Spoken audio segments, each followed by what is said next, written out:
Hey guys, how's it going? Welcome to my video.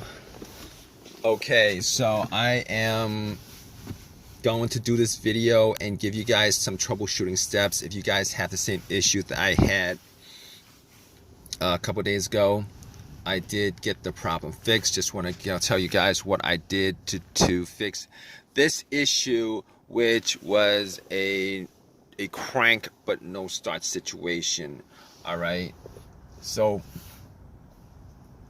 basically I was at Walmart and parked my car, went to Walmart and spent about an hour there, came back out and tried to start my car, and my car cranked, but it did not start. It kept on cranking, but it did not start. So basically, best place to be if I had a situation when I had that situation, considering, if it's something easy to fix, I could probably get a lot of things. But anyway, I cranked it a couple of times. It kept on cranking.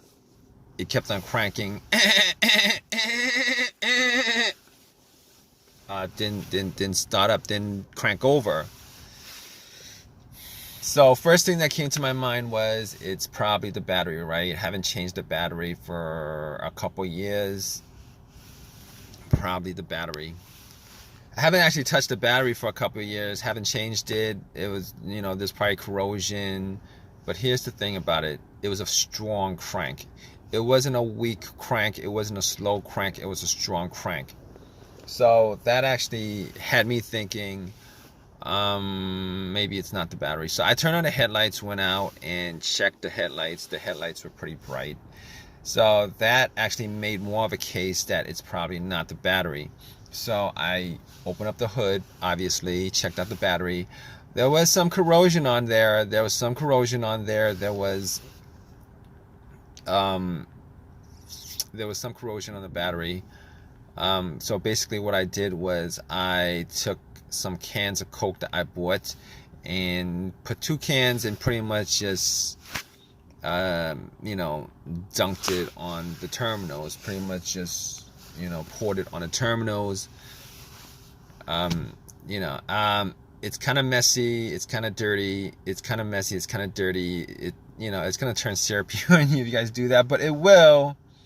Just take some water and rinse it off, guys. That's what I did also. But anyway, it oxidizes, it bubbled up. A lot of the corrosion was taken, came off. And went back to Walmart to get a couple of things. Went back to Walmart to get a wire brush and pretty much clean up the battery terminals.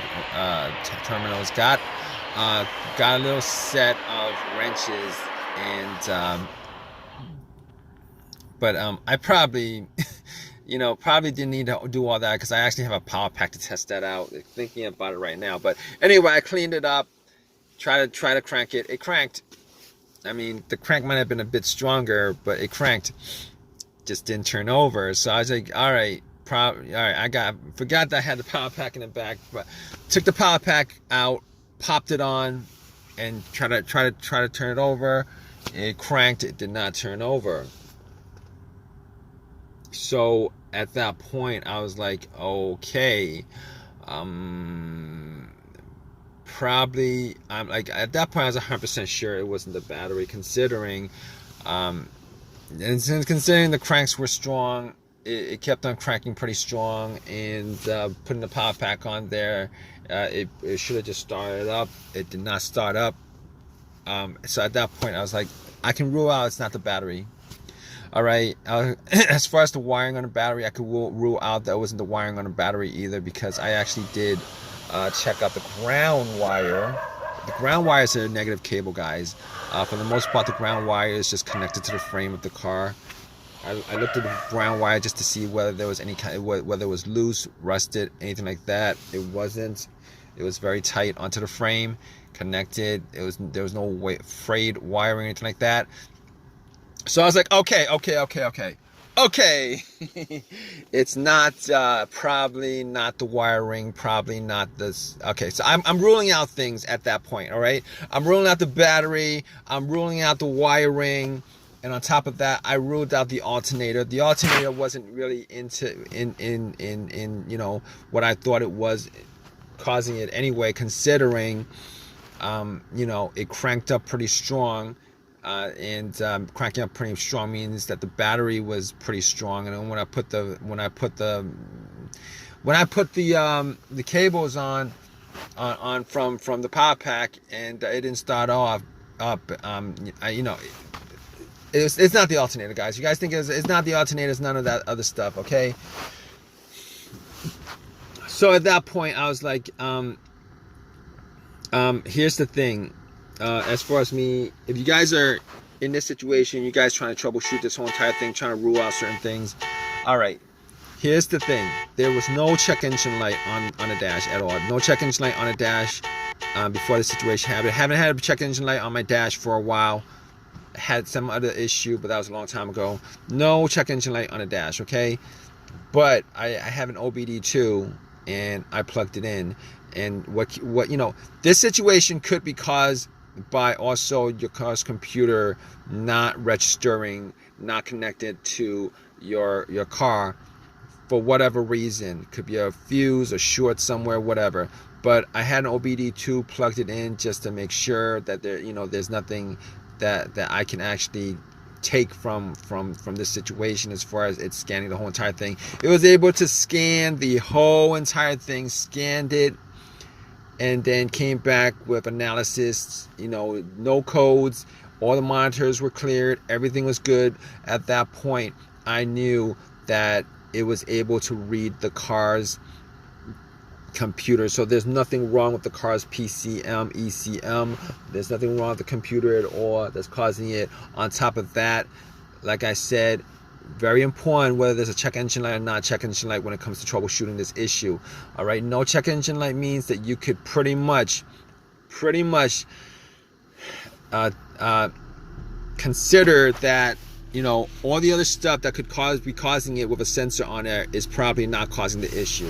And when I say this, I mean the mass airflow sensor, I mean the throttle position sensor, I mean the camshaft sensor, I mean the crankshaft sensor, I mean every single thing that you could possibly think of, all those things that you could possibly think of that has a sensor to it that could be causing this issue, you could pretty much just rule every one of those things out. Pretty much. Not always the case.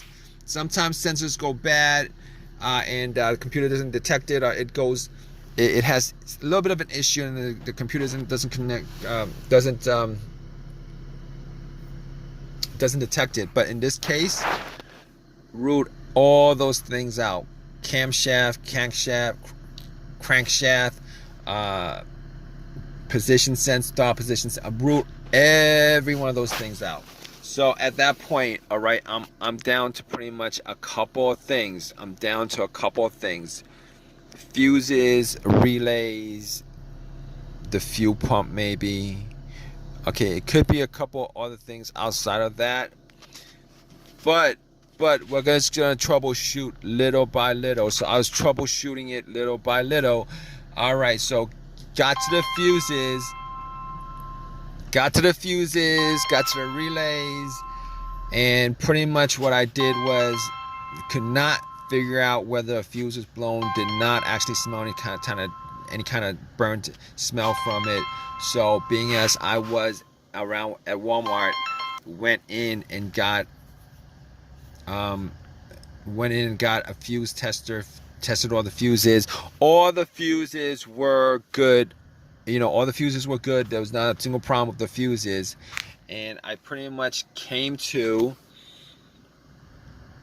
it's either one of two things at that point that I could think of. All right, there could be a couple more things, the ignition, etc. But I was down to a couple of things, and I looked at the relay, the fuel pump relay. All right, but before I did that, I was thinking it might be the fuel pump. So I was in my car, and I was trying to figure out whether I could hear hear the fuel pump whizzing, priming. All right, so if you guys don't know how to do this, essentially you would normally need two people to do this. One to listen to the fuel pump priming as the ignition is turned to the on position, not the crank position, because once you get to the crank position, you're gonna crank the car up and you're not gonna be able to hear it too well. All right, so basically I had, it was just me there, so I was sitting in the car and I turned it onto the on position, trying to hear whether there was a whizzing sound. All right, normally you would want somebody to turn on to the on position while somebody has the gas cap off, and you're listening to hear whether there's a motor sound. I couldn't do that. So I was listening, trying to hear it, and got to, I couldn't detect it at all. I could not detect it at all. Detect the sound at all. So at that point, I was like, oh, okay, all right, we're gonna just swap out some relays. So I looked at the fuel pump relay, and I noticed that there was another relay that was the same. I'm not sure exactly where that relay actually, what component of the car that relay was for. Popped that relay out, popped it in, popped the relays out of the fuel pump, popped that relay out, swapped it. Swapped it. Guess what? It cranked over. Easy fix. Because if it didn't crank over, I would have been sure that it was the fuel pump that was the problem, but it cranked over, guys. So pretty much at that point, I knew it was the relay that what needed to be swapped out. Drove it to an auto zone, got the relay, and pretty much just swapped the right one back, and threw away the bad relay, popped in a new one, and haven't had any issues since, guys. So if you guys are in this situation and you guys are looking for some troubleshooting tips on stuff like that, okay, just pretty much do what I did as far as troubleshooting each of those components. Hopefully you don't have a weird situation where it's some pretty crappy situation where it's a computer issue and the computer's not connecting to your car, which comes up every once in a while, or maybe even a fuel pump issue where you need to swap out a fuel pump, which is a lot more expensive than a relay. But I hope this has helped you guys out. If you guys like this video, please leave a comment in the comment section. Please subscribe. Please give me a thumbs up. Thanks. All right, guys, take care.